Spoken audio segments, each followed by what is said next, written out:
Yes, sir. Big Jimmy, Mob, True Tales with Big Jimmy. How you doing, sir?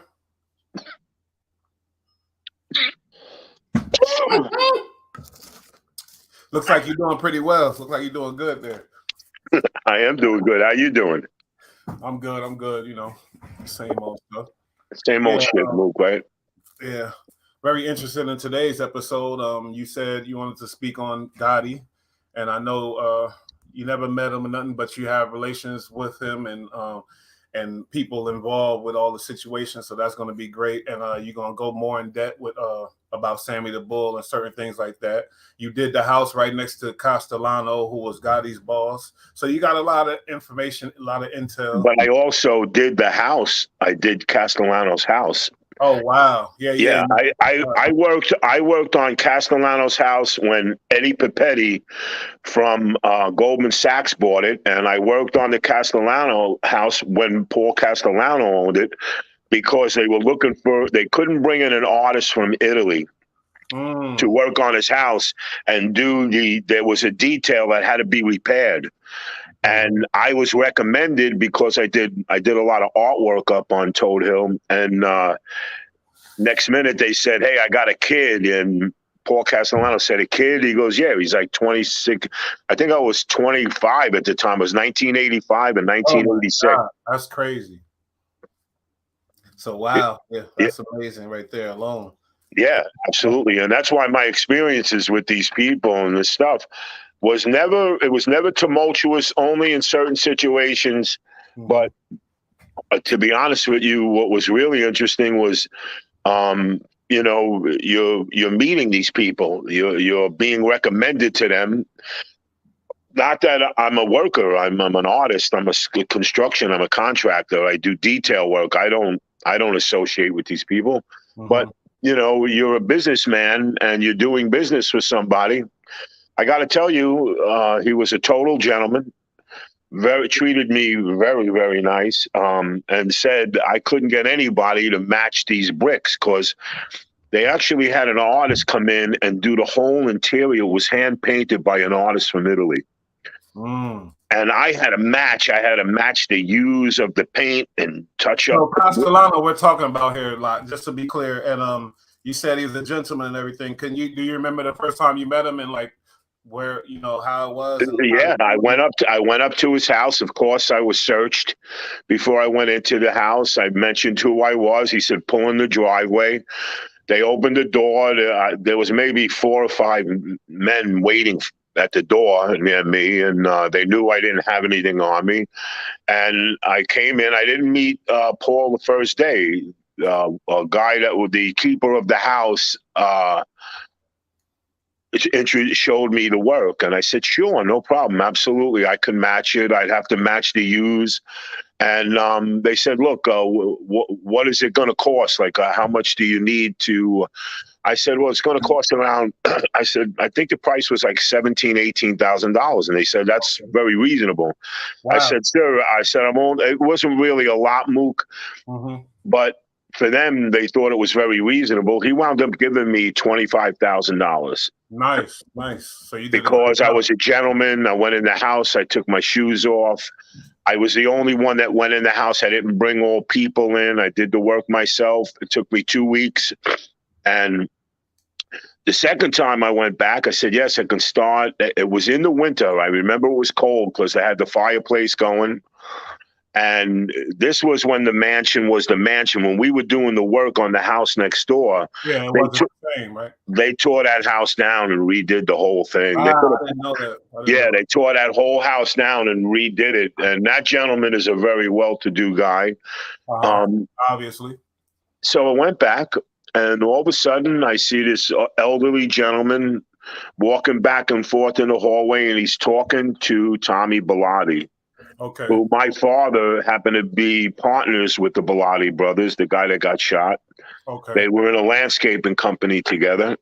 And my father actually got heavily involved. But again, these are kids that he grew up from school and knew his whole life, When somebody goes down a bad road, Mook, that doesn't mean the other person goes. But you also don't hold hatred or anger towards the person. You just, that's what he wants to Yeah, do, separate yourself from if you Yeah. feel like you're doing some things you don't agree with. Yeah, sure.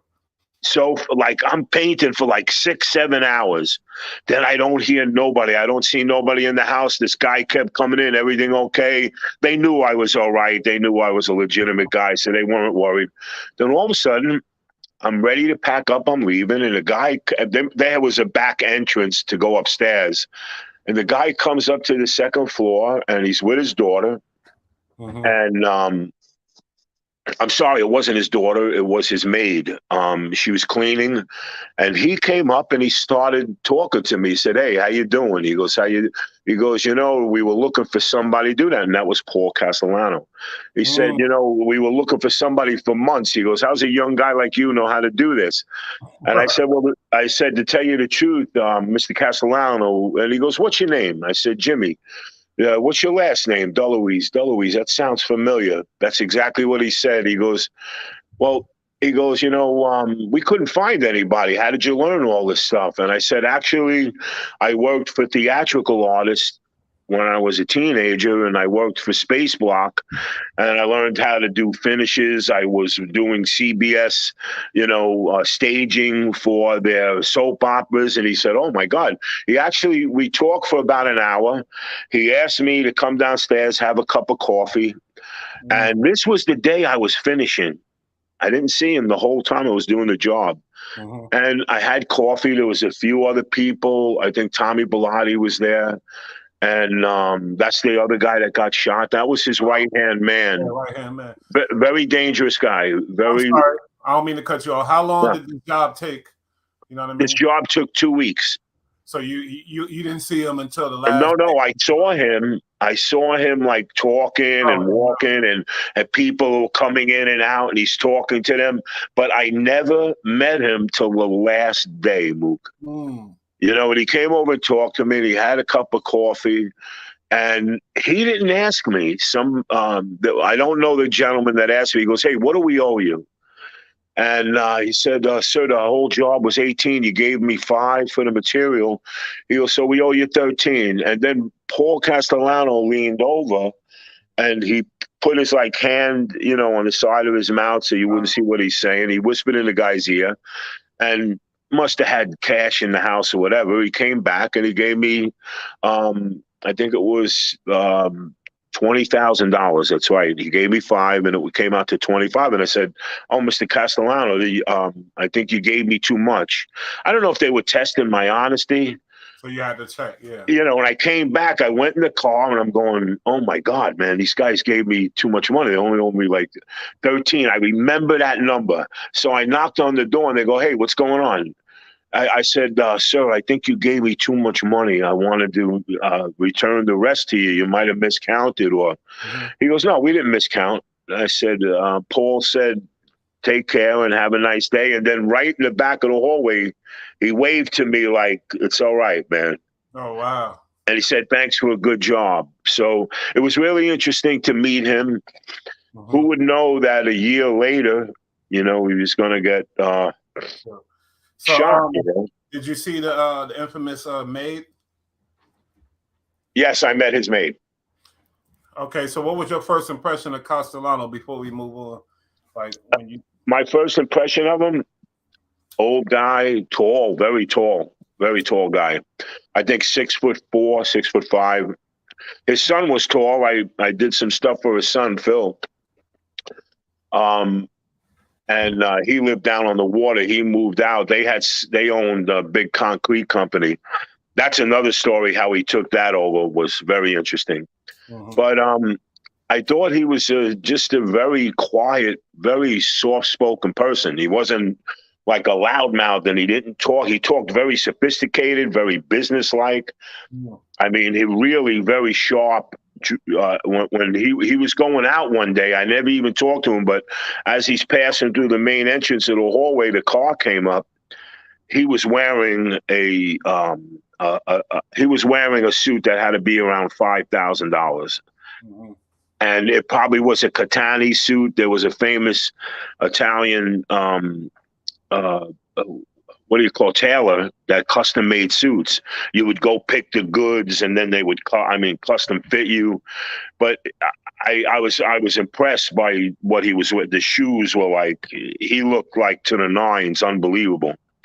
And Wow. that was the difference with him. He was trying to structure all that to be a legitimate thing and not being a legitimate thing.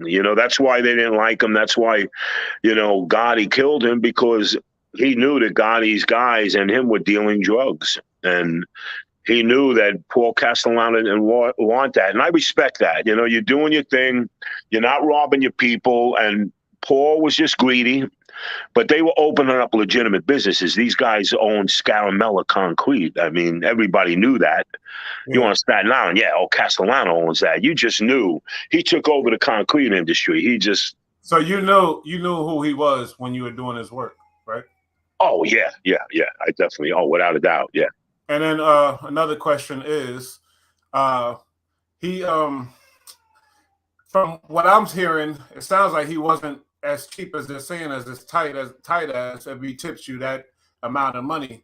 So I'm saying, like, what was your impression? Because we all know, it's public record. Everybody that's interested in this should know how Gotti felt about him. He wasn't taking care of people in the streets. Well, hey, listen, but Gotti. Look, the real guys, the real wise guys, they're not cheap. They're gentlemen. They pay. Hey, what do I owe you? I worked for Francolino, Joey Francolino. I worked for a lot of them, and they are very generous. If you treat them right, you respect them, you do a good job, hey, take a couple of hours, go take your family, or that's how they act. The punks is what I call them, is the ones that are wannabes that thought they were badass, or they had more entitlement than they really did, Mhm.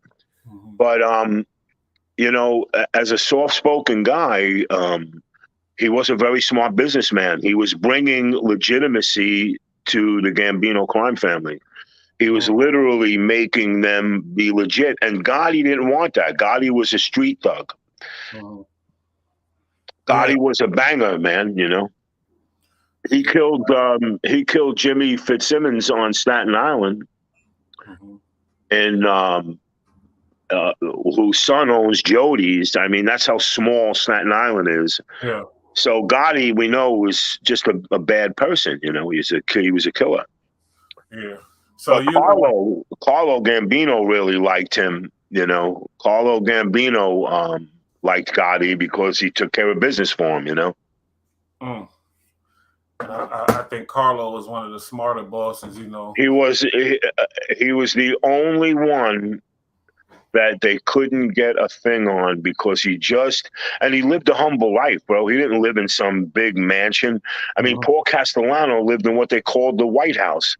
And on Staten Island at the time, people would drive by. I mean, now it's nothing played to what's built there now. Mm-hmm. The house that's there now is 100,000 times better. But back there in the early 80s, man, you're looking at, this was the White House. Wow, Paul Castellano moved to Staten Island, and what a house he built. I never thought that I would work on it 3 times. I never thought that I would ever meet him or work on him, but I was doing specialty stuff back then. I was a theatrical guy, I was recarving plasters. When I took over and did that house, I wound up doing plastered domes and niches and elevations and steps and platforms for the master bedroom. There was a whole wing we put on the house. Wow. I framed the whole back of the house, and the detail of their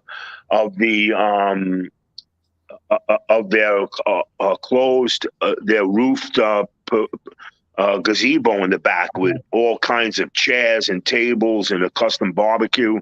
And I framed all that. That's when Papetti owned it.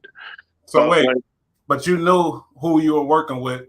There was no type of, you're a young guy, in your 20s. There was no type of fear or no type of pressure on you while doing that job?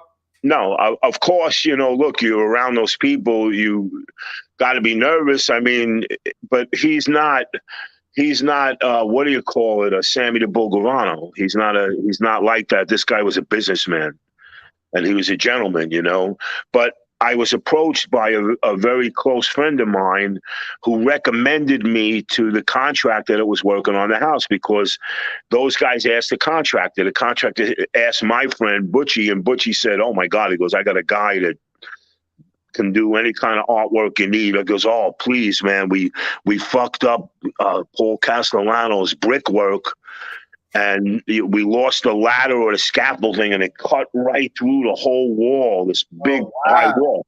Yeah, so they had to plaster over it, and they messed up doing the plaster. They were spreading the plaster out past the brickwork, and Paul Castellano flipped out. I know that he flipped out because my friend Butchie said, "Jimmy, this guy, they got to get somebody in there, and he's a nervous wreck. He's got, I mean, they weren't going to kill him, but he was going to lose a lot of business. They would have put him out of business if they didn't fix his house." Mm. So I met the contractor. He wound up getting put in jail, and I think he lives in South Florida somewhere now. He's a builder down there, but he wound up getting caught robbing people, as they all do, schemers. So when it started out with me meeting him and then making the arrangement to go to Paul's house. And that's when I said, there's a lot of damage. We got to plaster it. We got to replaster it because they left an indentation. And then I had to try to get the compound off of some of the brick, but it was wearing the finish off. Wow. Because the brick, I went, oh my God, man, these guys Obviously, really. you didn't have to meet with Castellano. He's a boss. So, give me the impression of the guys you met with. Were they some tough Goomba Oh guys? yeah, man, yeah, absolutely, yeah. These guys were his bodyguards. These were his personal people. There was one guy that was just. Did you ever see The Godfather? Yeah. He made Luco Brasi look good looking. Luca Brasi? Oh Yeah, my Luco God. Brasi, man. He made Luco Brasi look good. Yeah. Yeah, he made him look like I a can good looking imagine guy, man. Castellano was the big boss of the most notorious crime family. So yeah, I could Yeah, imagine. bro. They listen. They ran the construction. They ran the concrete. They ran the supply companies. They had 100 companies working with them in the city that were their companies. So Castellano was building buildings. He was legitimizing. They were opening up warehouses. They had poultry. They owned all the poultry in Manhattan. They owned all the beef in Manhattan. I mean, you're talking about, yeah, bro. I found all this out because I worked for a lot of people that did this work and said, man, this is all mob controlled. And it mainly was Castellano. I mean, the Genovese were splitting and sharing with them the construction, but it was really the Gambinos that really just enterprise. They had the concrete, which was the big enchilada. I mean, Scaramella Mix was doing almost $50 million a year, and with their subsidiary companies, they had the gravel coming right in. Yeah, I had dealt with a lot of. I got to tell you a story leading up to all this stuff with the guy that got arrested for ratting on everything, Mikey Scars. I don't know if you ever heard of it, but Yeah. look up Mikey Scars. I have a story with him as well.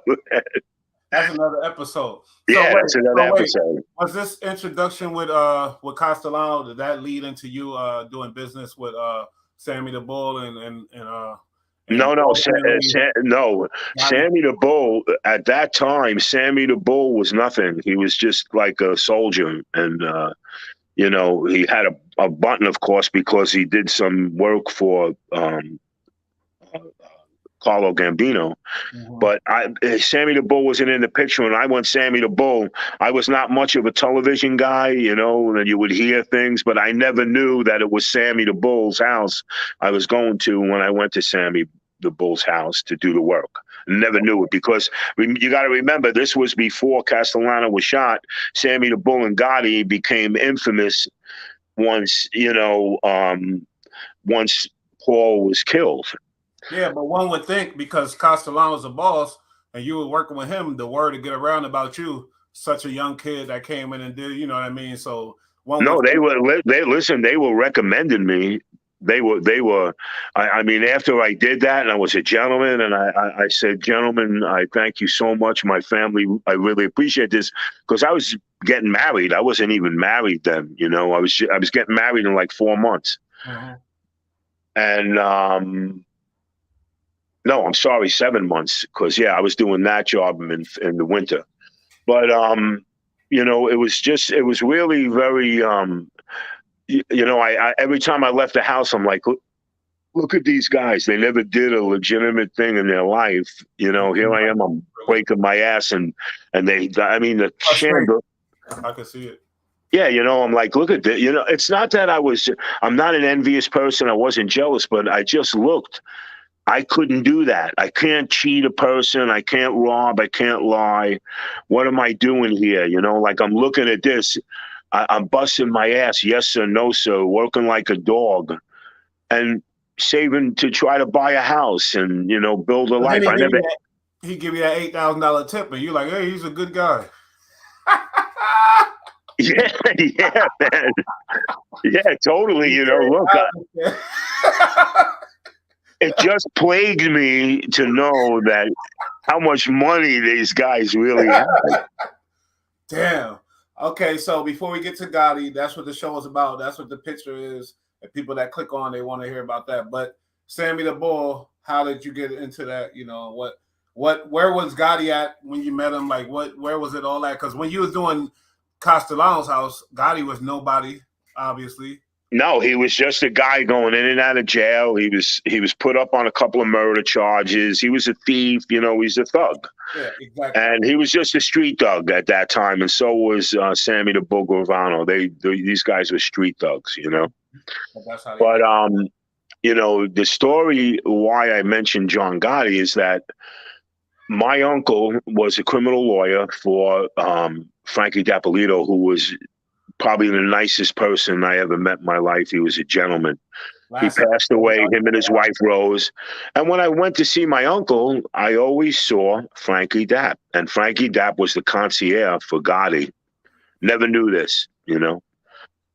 So I want to tell you how it mixed into me and how this world this is gonna shock you. Hey, Jimmy. So, y'all getting in here I am. I'm going to my uncle's party, and I'm meeting Mr. Dapper, Mr. Frankie. How are you? Call me Frank. Call me Frank. Oh, yes, sir. It's a pleasure, Frank, to see you again. Rose, Frankie's wife adored me. Said, "What a gentleman that guy is. He's so nice." So all of a sudden, I'm having a problem. I'm building a building on the corner of Richmond Boulevard and Highland and Richmond Avenue on Staten Island. I'm building a 5 medical building angle annex type of thing.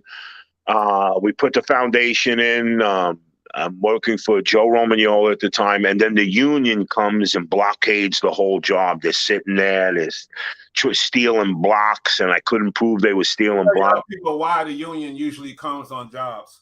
Because they're trying to grab guys, grab union. They spend a lot of money, and it's not unionized. That means it was a big job, and the union wanted to get a piece of it. That's basically the gist of it. So for you people that don't know, you know what I mean? Absolutely. So the guy Carmine at the time was one of local 20, and he's trying to talk to me and call me. Well, we're going to be there. We're not leaving. And I said, hey, look, Carmine, this is a small job. I'm going to be done with it in about a month.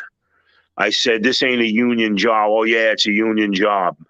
I said, look, it's not I was getting stressed out. So me and my wife at the time were going to my Uncle Joe's house. Mm-hmm. So Uncle Joe, all of a sudden we're hanging out, and my Uncle Joe asked my wife, Gina, what's the matter with Jimmy? He says, oh, he's having a union problem. They're picking in his job. He goes, they're picking his job. So he comes over, and I had no idea that Frankie Dapolino had just, or whatever. So I said, hey, Uncle Joe, it's just crazy. They're picking in my job. I have no idea what I'm going to do. I can't get material in there, and they legally can do it and all this stuff. And he goes, where's this? What's the job? Who's this? Carmine, the local. Next minute, me and my wife, we leave. We had a great time at my uncle's, and we're going back. We go home. And I said, I don't even want to pass by the job. So we came back from the expressway. We got into the house. And the next minute I go there, and the next morning, and the union guys are all gone. They're gone. I'm like, where's the tent? Where's the rat? Where's all the stuff that had this whole thing blocked off? I said, what's going on? So I happened to call my Uncle Joe and I said, "Hey, Uncle Joe," I go, something crazy. I said, I was going to have him, he was going to sign a paper and a partition, he said. So I was going to call him. I said, "There's no need to do all this stuff. The union is gone." And I hear him smirking behind the phone. So you're telling me you didn't know that No, the people that you were contacting and things like that were no, my uncle took the initiative and told this to Oh, okay. Frankie Dapp. Frankie Dapp, he said, "Really? Oh, okay, no problem." All of a sudden, and I had no idea, but I had I have a lot of respect from these people because they know I'm a man, but they also know that I don't play games. I'm not a game player, and I don't go around being a tough guy. Mm-hmm. So lo and behold, my daughter was like 2 years old. She wanted to go to Game World where, the kids play around. So we go in, and my friend at the time, he's passed away, Alex, was building a pizzeria. Okay. So Carmine and his red-haired Irish sidekick were there, and all of a sudden I'm walking over with my daughter. My daughter wanted to get like a soda or a pizza before we went to the game. No, it was after Game World. That's right. It was after Game World, and we're coming out to go get a slice of pizza, and there's Carmine and Fitzgerald. Mm. And they're looking at me and they go, "Jimmy, this your job?" And I go, I played dumb and I went, "Yeah." Oh, "Hi, no problem. Hey, buddy, Alex, good luck. Have a good time. Don't worry. Everything's good. Anybody bothers you." And Alex goes, "What the fuck did you just do?" So wow. So when this was early in your career, so wait, you built a lot of restaurants and a lot of establishments around the city. So Right. you do you think because you had protection during that time, or because of this or something, or what's going No, no. I didn't know I had protection at that time. I'm being very honest. This is the truth. It's just the honest to God truth. on? I believe I did not know because I never asked for it. I was just always a hardworking guy. Never did an illegitimate thing in my life. But I got to tell you, the next time I went to my uncle's, I said, "Uncle Joe, what's going on? All this craziness." I said, I told him what happened at this guy Alex's pizzeria, and he said, "Jimmy, why are you worried about this?" I said, "Because it's strange. I'm not. Who am I? I'm nobody." And these guys ran out of there and they go, "Let's just say somebody very up there likes you." And this was this gentleman, Frankie Dapolito. I only knew Frank from barbecues and having a couple of beers, sitting in the backyard. And let me tell you, I talked for this guy for hours and hours. And you could look him up. Mhm. You'll see him and I look at, know. I heard the name. I know you about. know, a So, gentleman. so that this was after you did the work on the boss's house too. After that, After that was after. yeah. So But he didn't know I did work. He didn't know till later on that I told him I did work at Paul's house.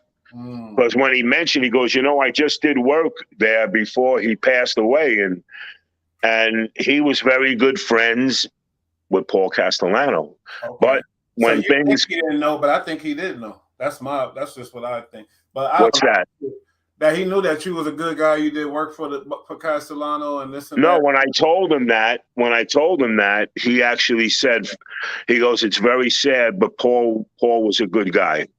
But that business is fickle, bro. It's, "Oh, this is what it is now. Well, I'm here, Yeah, because yeah, this is yeah. where." We Yeah, know once you step in it, you're in it to, you're in. That's it. every And game. I think that applies for any gangster organization. Sure, but you didn't get to the Sammy the Bull before we get to Gotti. Oh, well, I went over in the last episode with Sammy what happened with him. Okay, we just want to review it real quick. Oh yeah, well, again, that was another recommendation. I did work for Sowski Andrew on Toad Hill, who was also another gentleman involved in that stuff. His brother was a capo, but they shelved him, which means they took his button away or something. I don't know. Who cares? But anyway, I got called to go do his job, to go work on his house. He was very quick talking, very spirited guy. I really didn't like his personality, to be honest with you. because, well, yeah, I want I want to do this here at that dome you did. Yeah, I want a dome right here. Can we open it? I said, sure. You got, yeah, that's how it was. And he was surrounded by yeah. And what about how can we do trim? I want to do columns. Yeah. All right. Yeah, I could do columns, sir. No problem. Yeah. I want that detail. You got that. You did that. You do that marbleizing. You did the marbleizing on the column. Hit them right on the nail too. Yeah, I want that marbleizing. That's what I want. I want the Grecian roof. I don't want and I want the half column. I don't want a whole column. I don't want to destroy it was like that. He was just quick, like just going off. Yeah. Okay, I'm sorry. Go ahead. So I measured everything and shook his hand, and the guys, the goodbye I got from the other guys was like, they. Oh yeah, I'm going to tell you in another episode. I'll tell you a story about that too. So that's when my father-in-law approached me and said, my father-in-law, very unique guy, very smart. My father-in-law is first grade detective, one of the sharpest cops that ever worked, head of the DEA, but that's how much they knew who I was from my license plate. And they traced my license plate back to my father-in-law's address because at the time I was renting his apartment. So they're going 91 Scranton Avenue. I'm getting a little deeper than last week, but 91 Scranton Avenue. So they call him John. They go, John, you got a guy renting your house? He goes, Jimmy. And he goes, that's my fucking son-in-law. He goes, what the fuck did he do now? And he goes, no, he didn't do nothing. He was just at Sammy the Bull's house, and we're watching his house. We recognized your address from Steve Gardell. So my father-in-law came and he says, where the fuck were you today? I said, I went to a gentleman, Mr. Gravano's house. He goes, at the corner near the expressway? I said, yeah, right next to the firehouse. I said, yes. Yeah, that corner house, the brick house. Yeah, he said, it has that big brick wall. He goes, yeah. Well, what were you doing there? He said, well, I got called to do a ceiling that he saw. And he goes, all right, look, you ain't going back there. And he actually had another detective go and tell Sammy, don't call this guy. He's with us. Don't bother him. It's a very very slippery slope. Everything that you do, and it's like that now. It's not like that years ago. I'm a little confused about how your father-in-law didn't realize you were working at the boss's house and say something about that. But no, because I wasn't married when I worked at the boss's house. I was getting married. Yeah, I was getting married. It was 7 months. Yeah, I was getting married in September, and that was February. Yeah, it was 7 months. I was getting married in 7 months, so I was like, "Oh my god!" And I told Gino, I got, of course, I was stories for these motherfuckers. This is all shit. I love to hear this shit, so this is great. But I'm sorry because my boy, this is a good loyal fan of ours, not fan, but a member of this channel, James Hudson. He got a question. I think he asked this last week on Mob Tales. We told him we're gonna let you know the next week. So let's just see if you know any insight about this. He said, "What happened to Vincent the Fish Cafaro? Is he in witness protection?" Oh, wait a minute. I know. Yes, that guy. Yeah, he was a rat, and It's a good question, but a lot of people don't know if he's in witness protection. Because a while ago I heard people mentioning that they might have got him, because again, it's not. That's a bad scene, man. And actually, nobody really does know. Nobody really does know. I personally think that he's not around anymore. Because he heavy hit a lot of people, that dude. So if he was, well, I ain't gonna get into it, but we'll do some research, and Jimmy would probably ask him. Yeah, no, I could find out definitely. I can get back to that, but shout out to my boy James Hudson. He said Sammy the Bull and the Fish were informants. Okay, you know something I don't know, but yeah. Oh yeah, listen, right. Yeah, he's right. He's 100% right. But you got to remember why Sammy did what he did, because Jhon Gotti was bad mouthing him. He was going to kill him. Yeah, but when you take the type of little fake oath and never work with the police about all that shit and mirth, what is it? What they say, mirtha, whatever how you say that shit. Like it don't matter what somebody did to you. That's just an excuse now. Yeah, but Mook, going in, they're lying to you too. They're using you too. Yeah, So yeah, real ones. what is the loyalty to anything? There's no loyalty in that. That's Yeah, a game guess that what? they play. That's You a got game real that they guys play. that live that life, and unfortunately, I don't condone it. I ain't into none of that shit. I'm a legal working Yeah, man and all that. absolutely. But guess what? Gotti, let's get into it. Gotti, he lived by that shit and he died by that shit. Oh yeah, So yeah. now that's what I'm saying. Like, fuck these. He did this. I loved him. He didn't love me, so I told on him. Fuck Sammy the Bull. He's a dirty Yeah, ass. no, listen, Mook, what you're saying, I agree with you 100%. I do agree with you. Yeah, he should have took his medicine, but you got to understand what Sammy the Bull was taking the brunt of everything for Gotti. He was getting Gotti the money. Gotti did not know how to make money. You got to remember that Gotti was a very bad gambler. Mm. Gotti would gamble about a two roaches crawling across the floor. He goes, I bet you the left one beats him. That's how bad. No, he was a very bad gambler. But if it wasn't for Sammy the Bull, Gotti would have no money. Sammy the Bull was very smart. Sammy the Bull was a very smart guy. Jhon Gotti wasn't. He was a thug, and He was smart enough to be the boss. well, Jhon Gotti was very jealous of Sammy the Bull, very jealous. And I knew people that knew them intimately that told me that. What And did he have to be jealous about besides Sammy? because he was making, because he was popular, he was making money.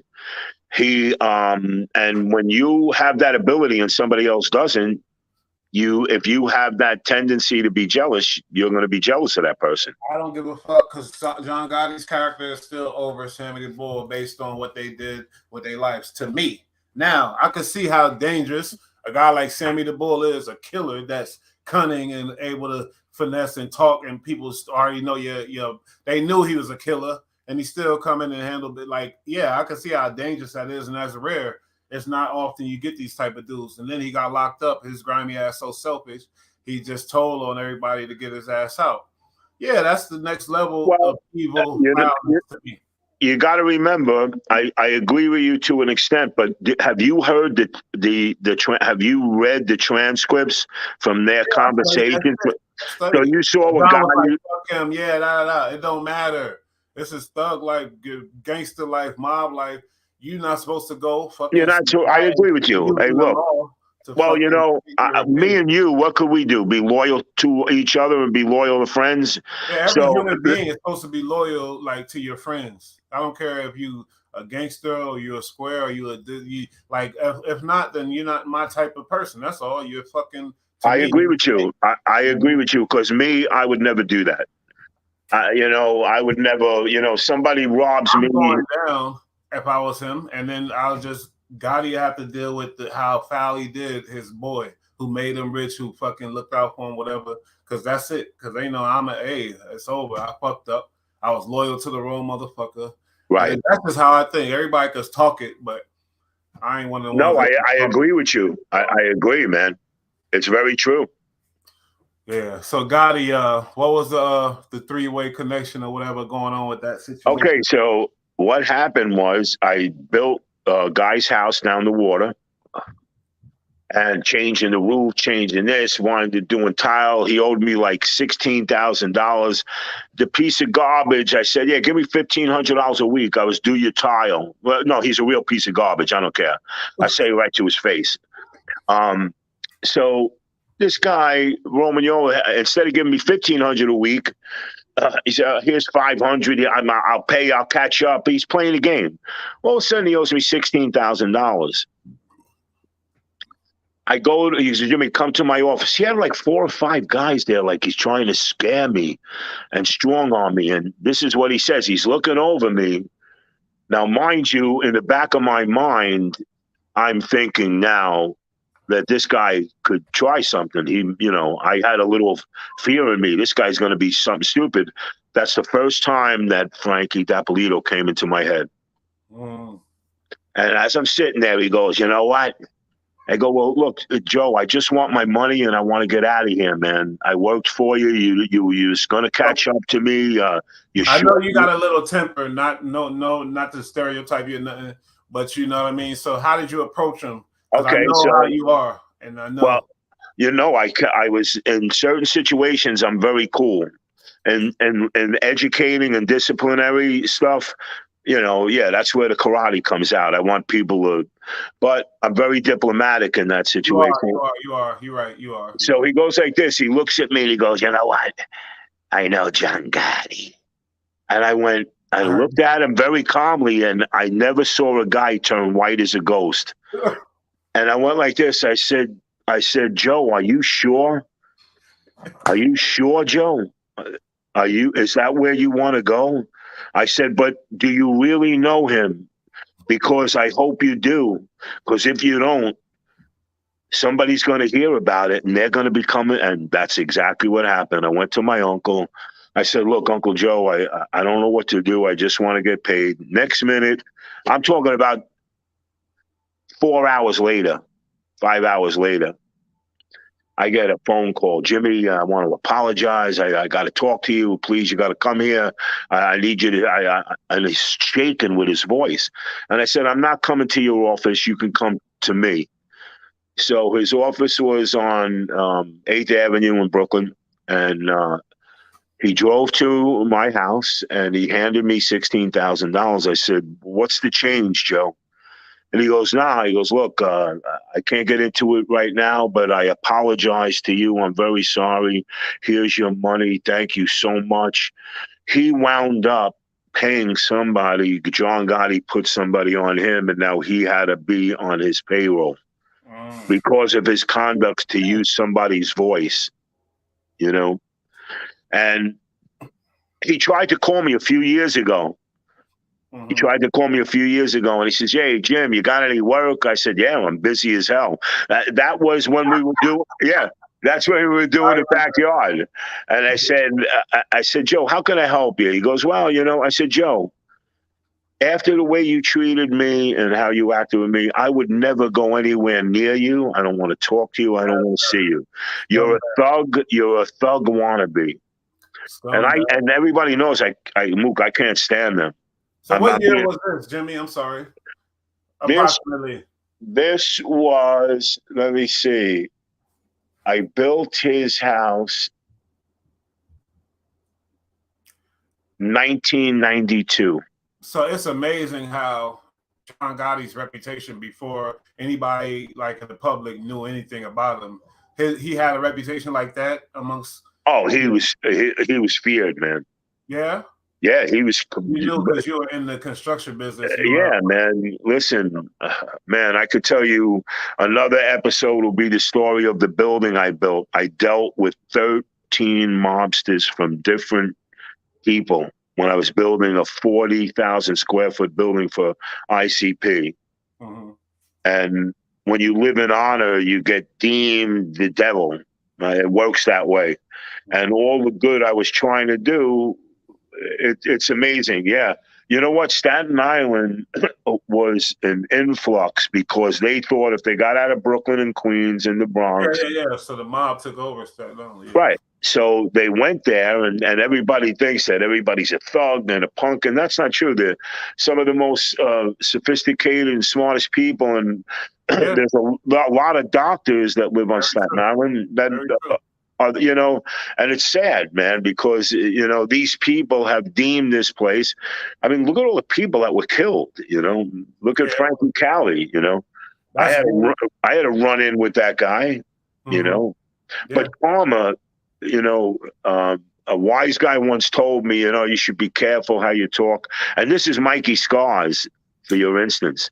And if hmm. I ever told you this one, uh, We're gonna get into that. That's gonna be another episode. that would be another episode. Remember, that's Joey Gambino's grandson, I remember and that. Mikey Scars, who was a capo. That's a story that So will what live with. if Gotti was getting, I guess, all them acquittals and stuff, Because if he was getting, like in 90, back in them years, like how did y'all know? Like what examples did y'all make y'all know?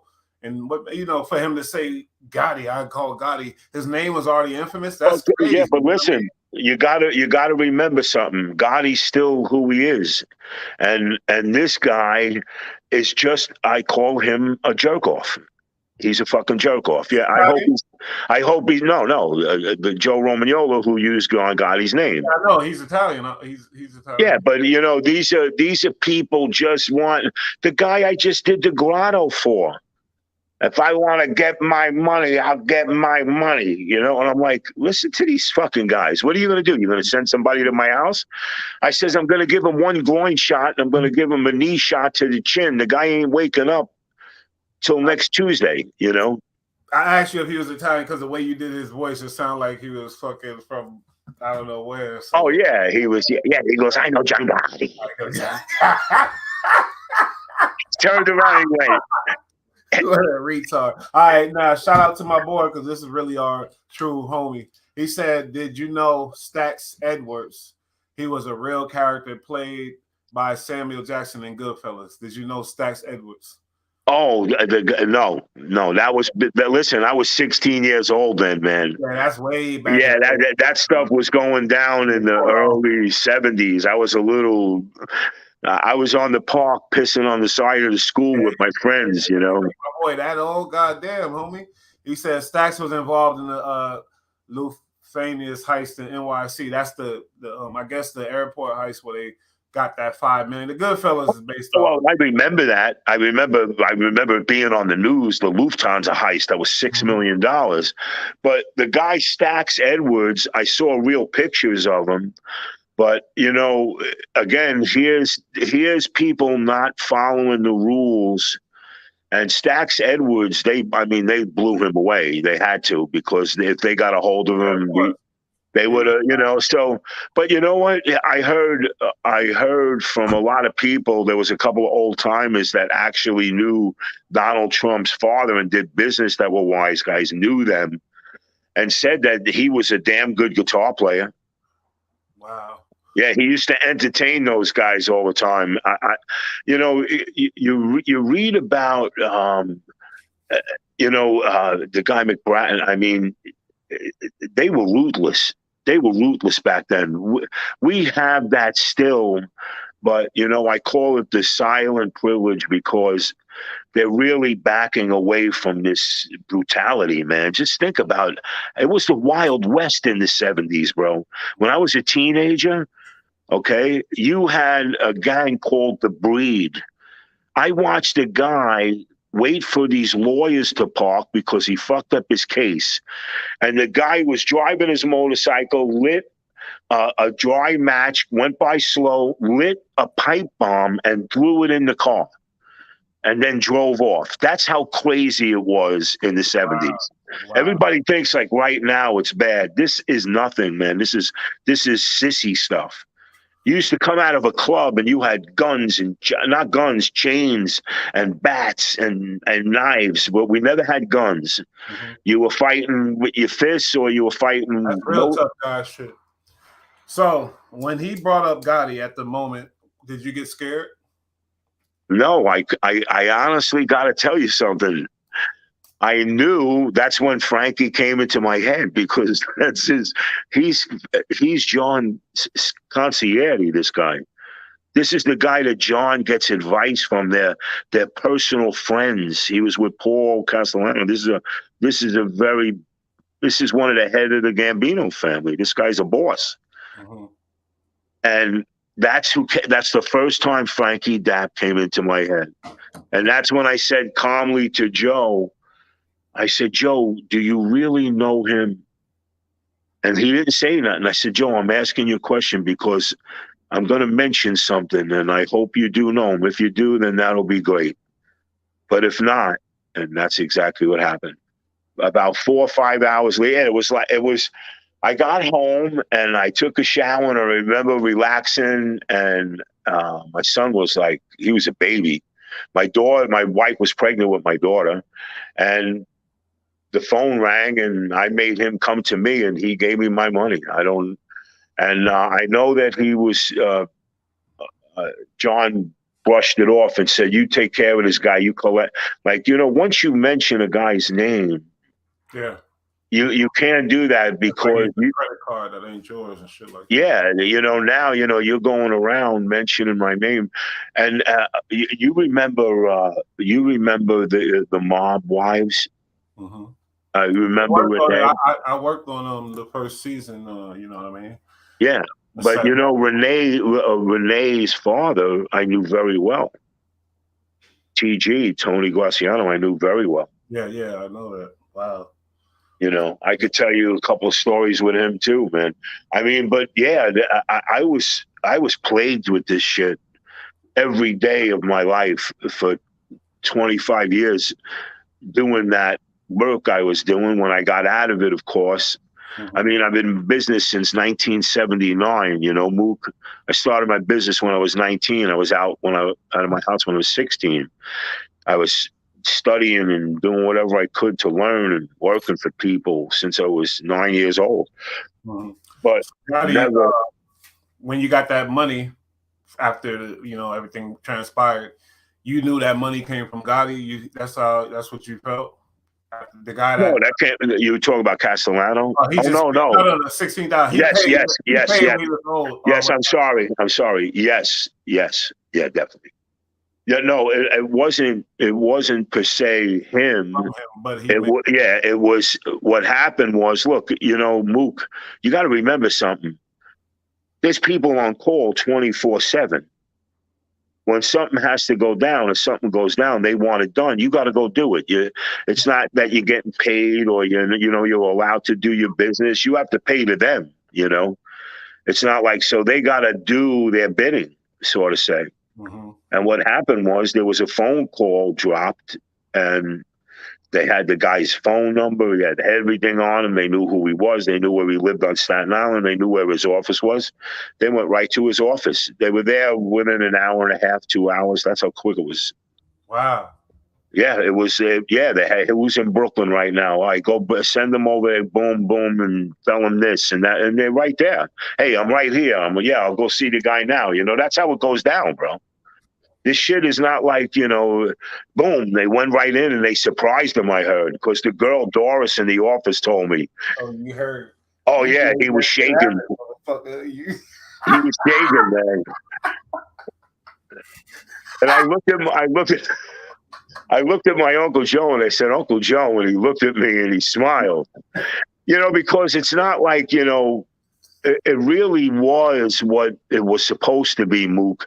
And I think even black mobsters, white mobsters, Chinese, All Japanese the same mobsters, shit. it's all about, hey, what's right? You owe this guy money, pay Yep. him money. That's what they went down. They said, hey, why are you mentioning this guy's name for? You don't know him.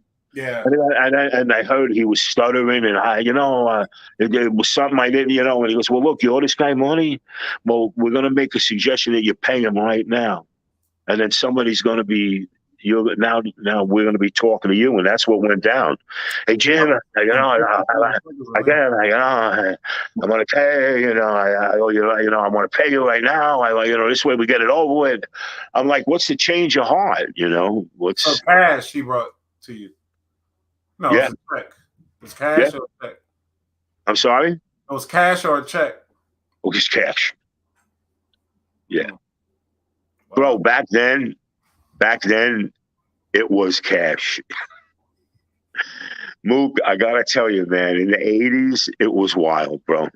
It was So, cash. from what I'm hearing, you got good feelings about Castellano and Gotti based on your business with them and your interaction. I never met Gotti. Never met him. I can't say anything. I'm not. I don't know him, but I knew Sammy, but I knew Paul. I said, yeah. I got to tell you, Paul was a gentleman, and I can't say anything other than that because he never mistreated me. And and again, I was just doing work, and he knows that I'm a working man. He goes, but a lot of guys today, even cops, bro, they rob people. They don't pay people. I could tell you stories that went down in the police department, even with my own brother. Even with my own brother, bro. Mm-hmm. The nonsense and the dealing and the threatening. Yeah, I want to hear about all that shit. We gonna Oh, get it. bro. Also about holy shit, man. I'm thinking back. Sammy's Steakhouse with Buster.